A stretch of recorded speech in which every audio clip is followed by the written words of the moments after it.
Hello दोस्तों, आज के इस वीडियो में हम बताने वाले हैं कि आप बेल्टोन की टाइपिंग की तैयारी किस तरह से कर सकते हैं। ठीक है, तो किसी एग्जामिनेशन में अभी के समय में जो टाइपिंग पूछा जाता है तो उस टाइपिंग को करने के लिए कुछ बातों को हमको ध्यान में रखना पड़ेगा, उस तरह से प्रैक्टिस करना पड़ेगा ताकि आगे प्रॉब्लम ना हो और एक बार में ही एग्जाम क्लियर हो जाए। ठीक है, तो वो कुछ बातें ये हैं कि आप जब टाइपिंग करते हो तो क्या क्या किस तरह से करना चाहिए, किस फ़ॉन्ट पे करना चाहिए। तो सबसे पहले अभी के बच्चों में सिर्फ ये रहता है कि एग्जामिनेशन है, टाइपिंग करनी है, तो उनको ये पता नहीं है कि किस फ़ॉन्ट पे करना है। तो जब आप किसी भी एग्जामिनेशन की तैयारी करती हो तो सबसे पहले आपको ये पता करना पड़ेगा कि आप किस फ़ॉन्ट पर एग्ज़ाम आपको देना है, किस फ़ॉन्ट पे टाइपिंग के टेस्ट देना है। तो जैसे अगर बेल्ट्रॉन की बात करें तो बेल्ट्रॉन जो टाइपिंग का टेस्ट लेता है वो हिंदी में लेता है मंगल के रेमिंगटन गेल पे। ठीक है, तो रेमिंगटन गेल जो फ़ॉन्ट होता है वो, या मंगल में भी आपको अलग अलग फ़ॉन्ट का मिलेगा, लेकिन आपको हमको क्या देना है, रेमिंगटन गेल पर देना है। तो हम जब भी प्रैक्टिस करेंगे तो रेमिंगटन गेल पे करेंगे। बहुत सारे बच्चे क्या करते हैं कि जाते हैं अपना गूगल पर गए और वहाँ से सोनमा टाइपिंग को डाउनलोड के लिए किसी और टाइपिंग को डाउनलोड कर लिए और टाइपिंग करना शुरू कर देते हैं। तो ये उसमें क्या होता है, फ़ॉन्ट का मिस्टेक होता है। उस पर आप कर रहे हो कुर्ती देव पर, यहाँ पर आपको मिलेगा रेमिंगटन गेल, तो प्रॉब्लम हो जाएगा, आप डिस्क्वालीफाई हो जाओगे। तो सबसे पहले फ़ॉन्ट का जानकारी होना चाहिए कि हमको किस फ़ॉन्ट पे देना है। तो बेल्टोन में जो हिंदी का फ़ॉन्ट पूछा जाता है उसको हम लोग रेमिंगटन गेल कहते हैं। ठीक है, तो और इसका मैंने एक, या तो आप इसके लिए आप क्या कर सकते हो, कंप्यूटर में या अपने लैपटॉप में रेमिंगटन गेल को डाउनलोड कर लोगे। डाउनलोड करने का प्रोसेस मैंने अपने पिछले वीडियो में डाला है, आप वहाँ से देख सकते हो किस तरह से रेमिंगटन गेल को इंस्टॉल कर सकते हैं। उसके बाद किस तरह से हम लोग टाइपिंग को करेंगे ताकि एक बार में ही हम लोग क्वालिफाई कर जाए। तो टाइपिंग करने के लिए सबसे पहले आपको ध्यान में रखना पड़ेगा कि आप जब टाइपिंग करते हो तो आपके कीबोर्ड में यहाँ पर बैक स्पेस की होता है। तो बैक स्पेस की को बच्चे बार बार दबाते हैं, बार बार टाइपिंग के समय बार बार बैक स्पेस की का यूज होता है।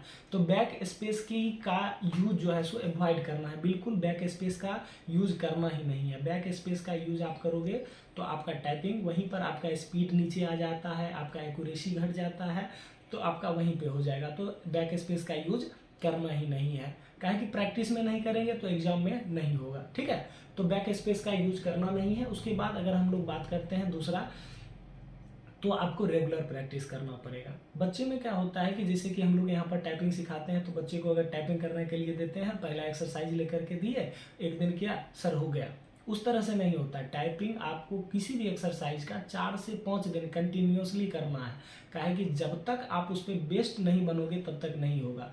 तो हर एक एक्सरसाइज का 4 से 5 दिन एकदम बार बार रेगुलर प्रैक्टिस करते जाना है। उसके बाद हमको क्या होगा, जब हम लोग टाइपिंग करते हैं तो क्या मिस्टेक करते हैं, कुछ मिस्टेक हो जाता है। क्या कि टाइपिंग करते हैं तो कीबोर्ड में हम इस तरह से कीबोर्ड को पकड़ लेते हैं। तो इस तरह से कीबोर्ड को नहीं पकड़ना है, कीबोर्ड में इस तरह से हाथ को रखना है। और जब टाइपिंग हम लोग करेंगे तो इस तरह से हाथ रख करके, और हम लोग क्या करेंगे, ऐसे हम लोग क्या करेंगे, इस तरह से कीबोर्ड रखे हुए हैं और इस तरह से हम लोग इसको हाथ ऊपर करके इस तरह से टाइपिंग करेंगे ताकि इसमें क्या हो, कुछ प्रॉब्लम ना हो। जैसे इस तरह से टाइपिंग कर रहे हैं, देख रहे हैं आप, तो मतलब इस तरह से आप टाइपिंग जब करोगे तो आपका क्या होगा कि स्पीड बूस्ट होगा, स्पीड बढ़ेगा। ठीक है, तो इस तरह से हमको टाइपिंग करना है। उसके बाद आपको क्या करना है, टाइपिंग के समय हमेशा स्टे फोकस्ड। बहुत बच्चे क्या करते हैं कि टाइपिंग के समय कान में हेडफोन लगा लिए और टाइपिंग कर रहे हैं, तो उससे आपका नहीं होगा, बाद में आपको प्रॉब्लम होगा। क्या है कि उस समय जाओगे तो आपको हेडफोन तो मिलेगा नहीं, तो उसमें भी प्रॉब्लम होगा।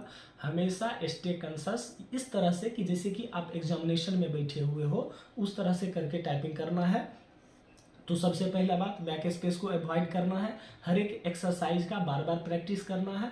उसके बाद आपको हाथ को हल्का ऊपर उठा करके प्रैक्टिस करना है। ठीक है, और बैक स्पेस को हो सके तो लॉक कर दो। ठीक है, और रेगुलर प्रैक्टिस इस तरह से आप करोगे इन तीनों चीज़ का उपयोग करके, तो आपको क्या होगा, आपका 1 से 1.5 मंथ में अच्छा टाइपिंग हो जाएगा, जिससे कि आप एग्जाम को क्वालिफाई कर सकते हो। और इसमें होता क्या है कि बच्चे एक चीज़ ये भी करते हैं कि जैसे टाइपिंग का प्रैक्टिस कर रहे होते हैं तो वो क्या करते हैं, बार बार कभी इस हाथ से कभी इस हाथ से। बैक स्पेस का यूज हमेशा एक हाथ से करना चाहिए।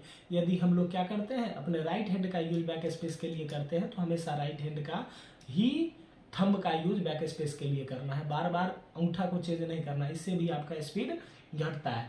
तो इन सारी चीज़ों का ध्यान रखना है कि किस तरह से हम लोग करते हैं, तब जा करके आपका हो जाएगा। ठीक है, तो इसी तरह से प्रैक्टिस करना है। यदि वीडियो अच्छा लगा हो तो चैनल को सब्सक्राइब करें। Thank you.